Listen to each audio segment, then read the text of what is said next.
not here to tell you how you should vote in an election, but instead I want to talk about a really important topic, voter turnout.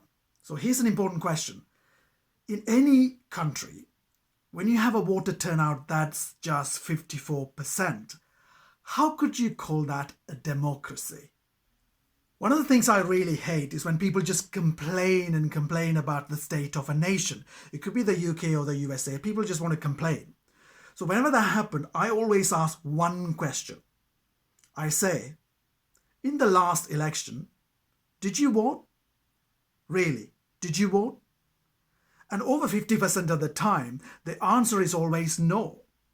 Now, they always say things like, oh, what's the point? All these politicians, they're all the same. They're all liars. I don't trust them. What's the point? All these parties, they're not going to get me anything. Whenever I come across this type of apathy, I always say one thing. If you had the right to vote and you chose not to vote, then you don't get to complain. Democracy, in a small but significant way, is your chance as a citizen to influence the way the country is governed by the politicians. But if you chose not to take part in that process, then you don't get to go around complaining, whinging and moaning about the state of the nation. In the last general election in the UK in 2017, voter turnout was 69%. Now you could say that's a pretty good percentage, but I didn't think so, because if you look back at the statistics for voter turnout in the 1980s, the percentages were in the 70s. Over 70% of the population who could vote went to the polls. Then in the 1990s, again, over 70% of the electorate took part in the election process.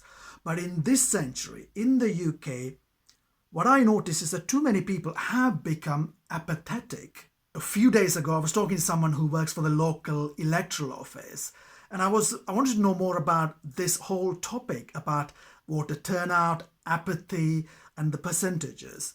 And she said that back in 2017, they had a really high turnout of 71%. Nationally, it was 69%. It was pretty good. And she said that voter registration in the last few months has been high. It's been the highest they ever had. What this means is that they're expecting voter turnout in our constituency to be over 80%. Now, nationally, I hope we can get a really high turnout.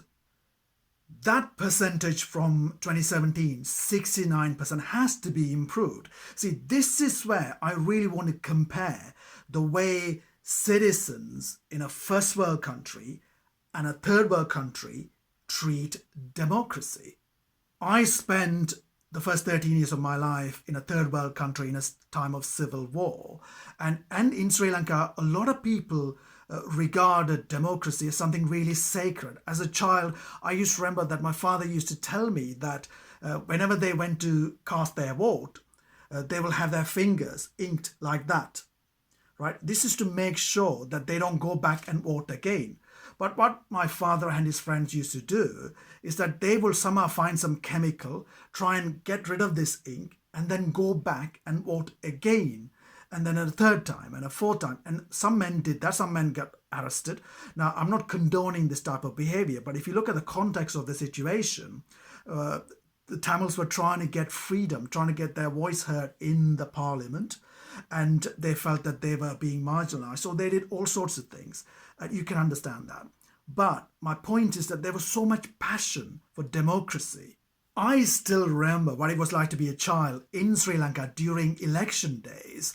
The polling stations will be inundated with people, and there will be assassination, car bombs, riots, all sorts of drama used to happen. Things used to be tense. And now, I'm not saying we want that kind of drama in the streets of London, New York and Los Angeles. Although next year we might get some of those, but let's wait and see. In the UK and the United States, I like to see an increase in voter turnout.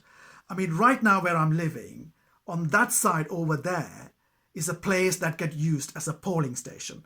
And on this side, there is a pub. On election day, do you know what happens? The pub will be packed with people, but the polling station, virtually empty. I mean, a few years ago, I went there, right? I went there, it was about 3 o'clock in the afternoon, and I go there, and there were three people, three electoral officers, just sitting there doing nothing. One of them was reading a newspaper, and they looked so bored. So when I walked in, they were so happy. So I thought, but I had to tell them, I'm only there just to have a look because I got a postal vote. But I just had a chat. And so I asked them how many people have been so far. And they said it's just half a dozen. Half a dozen. 3 o'clock. And they probably started at 8 a.m. So, but the pub was packed with people. This is where it's really useful to compare the numbers. This year, in the Sri Lankan presidential election in November, the voter turnout was 83%. That's a pretty good percentage, although in the north and east, the percentage went down to 55%. But then again, the country is divided. In case you don't know, there was a war. The civil war was between two ethnic groups, the Sinhalese, who are in the majority, and the Tamils, who are in the minority. So in the north and east, people are still reluctant to take part in that democratic process.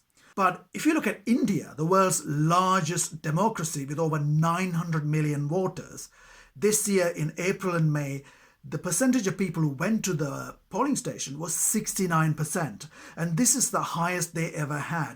Interestingly enough, this was the year India had the highest percentage of women voting. So in countries like Sri Lanka and India, so much progress is being made and the voter turnout is increasing.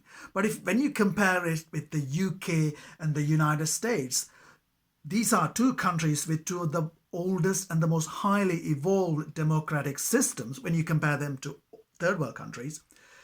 There is so much apathy. If anything, voter turnout is decreasing.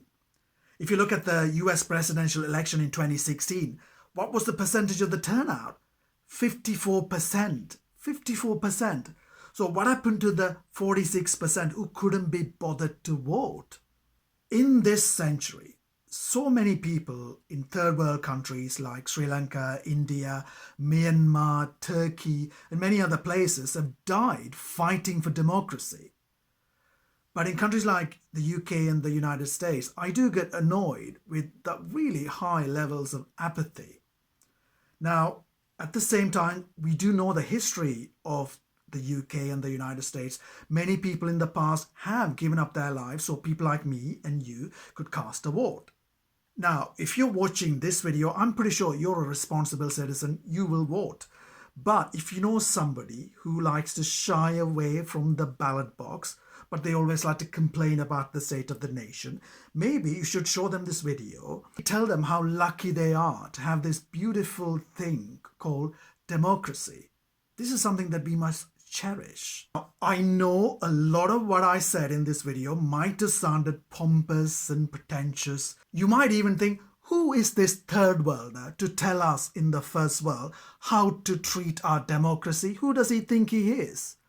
Well, here's the thing, right? If you live in a first world society where you have an election and only 54% of you turn out to cast a vote, then the other 46%, if you belong in that category, the latter category, you don't get to complain, right? This is your time to take responsibility. So next time, the goal has to be that we should do all we can to get the people who are apathetic to take part in the election. This is something beautiful, right? 54% of a nation's electorate taking part in an election, that's not really democracy, is it? Anyway, tell me what you think in the comment section. As an adult, have you always taken part in the election process? What do you think about the people who have this apathetic attitude? Do you try and get them to cast a vote? So what am I doing to change things? Well, I have a postal vote. And what I'm going to do in a few seconds time, I'm going to fill this form, fill the ballot papers, and then take it to the nearest post box and post it. So what I want you to do is come with me, right? So we're going to go, and while I'm doing that, we're going to think about some of the great things that many great writers have said about this thing called democracy. So why don't you come with me? Come on, let's go. Let's go. You and me.